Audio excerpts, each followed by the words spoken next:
আসসালামু আলাইকুম।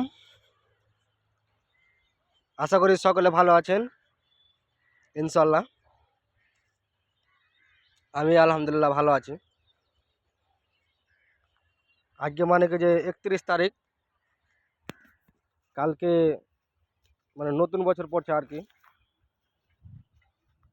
তো সবাই মানে লেখে লেখে মানে ভিডিও পোস্ট করছে যে হ্যাপি নিউ ইয়ার 2026। 2026 সালটা যে আসলো, তো এটা মানে হ্যাপি নিউ ইয়ার সবাই বলছে।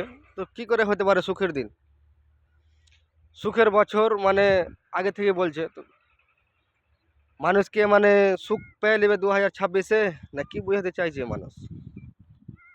আমি এটা বুঝতে পারছি না। মানে 2025 সালটা কষ্ট করে কাটলো, আবার কারো মানে সুখ শান্তি করে কাটলো, আবার কারো কষ্ট করে কাটলো।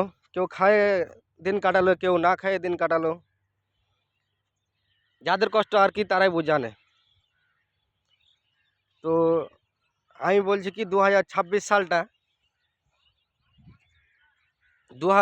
সালটা যে এসে হ্যাপি নিউ ইয়ার বলছে সবাই, 2026 সালটাতে কি দুঃখ নেই? না দুঃখ আসবে না?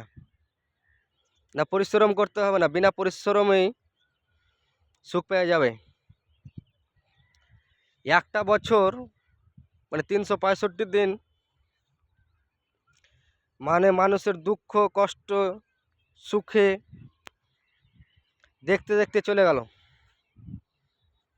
কারো হয়তো সুখেই গেল, কারো হয়তো দুঃখেই গেল। কিন্তু 2026 সালটা, এটাতে কি মানে কষ্ট টষ্ট হবে না? না কি বুঝাতে চাইছে লোক? Happy new year happy new year বলে সবাই মানে কি যে 2026 লাগে স্ট্যাটাস দিচ্ছে, আবার ভিডিও বানিয়ে ফেসবুকে পোস্ট করছে। তা আমি বুঝতে পারছি না তারা মানে কি যে কি বুঝাতে চাইছে। তো খারাপ লাগুক আর ভালো লাগুক, ভিডিওটা করলাম আজকে। ভিডিওটা মানে শেয়ার করে দিবেন আর পেজটাকে ফলো করে দিবেন। আসসালামু আলাইকুম।